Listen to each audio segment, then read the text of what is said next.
Uh, Awesome. I start now, and I trim this bit at the very beginning. Do you have Okay, any perfect. questions? Anything you need to do before we go?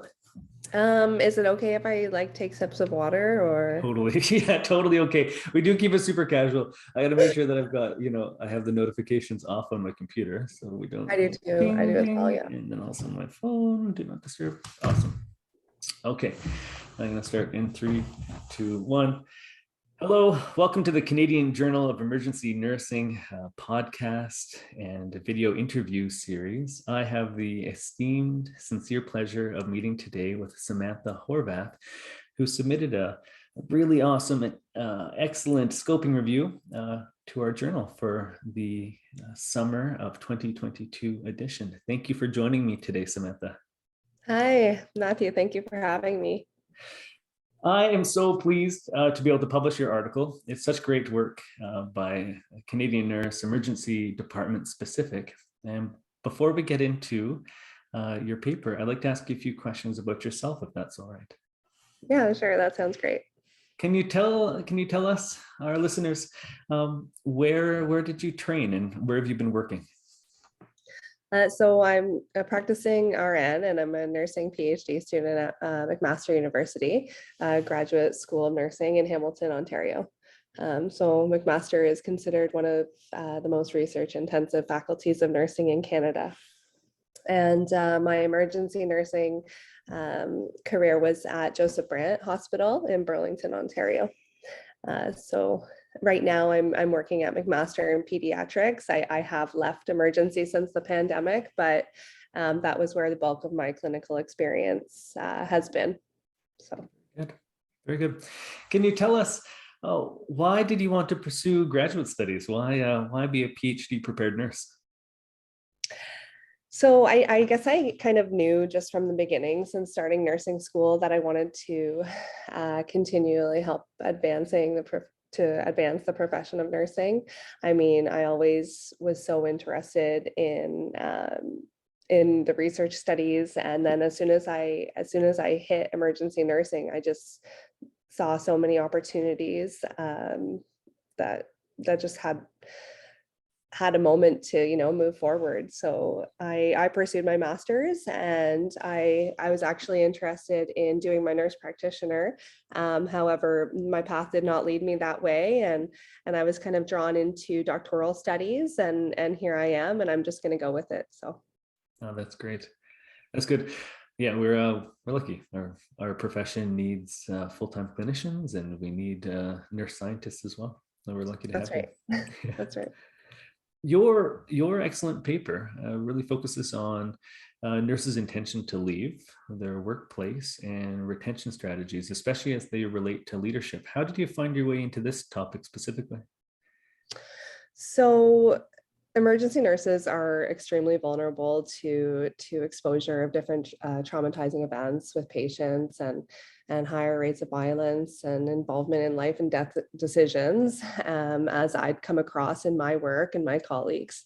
And it's a constantly changing work environment. So just with the pandemic and everything, and nursing shortages and patient volumes and stresses and things, that the remaining emergency nurses have unfortunately been forced to adapt to. I mean, I noticed a significant area opportunity for leaders in healthcare, and they have multiple responsibilities and multiple issues, but maintaining a stable nursing workforce is one paramount aspect of their job. And I noticed that some leaders rise to the occasion, and some are not. So Yeah, I think we can all agree that the pandemic was a challenge for nurses at the front line, but also a challenge for nurse leaders and leaders in the healthcare system. that's right. I wanted to see if there was any leadership strategies or interventions specific to the emergency department setting that impacted nurse retention. And then, so if there is, like, are we able to mobilize that knowledge so our leaders can get their hands on it, right? Okay. So before I grill you on the results of your excellent review, can you tell us a bit about the process of setting up your search strategy, deciding where to search and how you screened articles? So I am just starting my PhD studies, so there's a lot to learn in terms of research and how it's conceptualized and how it's carried out. And so what I did is I met with our McMaster University librarian specific to our nursing grad studies, and she helped me organize a search strategy in terms of databases and as well as search terms. So that would include a comprehensive search of literature. So we decided to start from the year 2010, and we searched like CINAHL, EMCARE, EMBASE, Medline. We searched the gray literature, and we kind of culminated all of those results, and we combed through them, and we came up with a few papers that detailed what we needed to look at. Very good. I do want to ask a bit about the searching gray literature. So for listeners who don't know or want a little bit of a refresher, when people say they're doing a literature search using databases for peer-reviewed scientific literature, those are the ones that Samantha mentioned, databases like CINAHL. But when we want to look at gray literature, those that haven't gone through the traditional sort of publishing process, aren't peer-reviewed, aren't put in a scientific periodical, they could be things like guidelines, clinical governance documents. They could be economic evaluations or even program evaluations that didn't go through that final step of peer review and submission to a journal, and then inclusion and indexing in a traditional database. So Samantha, how did you, gray literature can be tricky. Did you find anything in your gray literature search? And, Absolutely not. All right, very good. And especially if your inclusion criteria, if you're only including evaluations or papers that had been peer reviewed. But yeah, gray literature is tricky. Anyone who goes about doing a search like Samantha's done, yeah, when you find yourself searching the gray literature, it can be tough. Okay. It is. From methodology to your findings now. I know that your objective was to know if there are any leadership strategies that were used by emergency department managers that could affect things like nurse retention, intention to stay, intention to leave, turnover. So can you tell us, what did you find? Yeah, so we looked at about 349 articles. We found 349 articles, and we combed through them, and only about 9 of them met our criteria, like we chatted about. And most of the literature that we found, they reported on nurse perceptions of leadership strategies, which included things like social support, engagement, and organizational culture. So among those variables, social support from the supervisor did aid in some changes in nurse work engagement, but not really to any significance at all. Some other interesting findings was a paper from Texas, and a Texas emergency department reported a cultural change toolkit evaluation, which included interventions such as meaningful recognition strategies from the leaders, daily rounding with established incorporation of staff feedback, and gratitude boards for their staff. So there was also one Canadian study that was of particular interest from Western Canada, actually, using focus groups with their emergency nurses to collect information about different factors promoting continuation of employment and influencing retention in their department.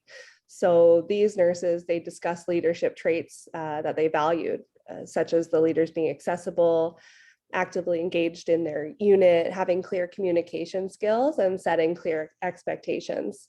And these nurses actually stated that many of the reasons they stayed in their position was directly related to the traits of the leaders in their unit. And the leaders could have culminated between managers, educators, and their charge nurses at all.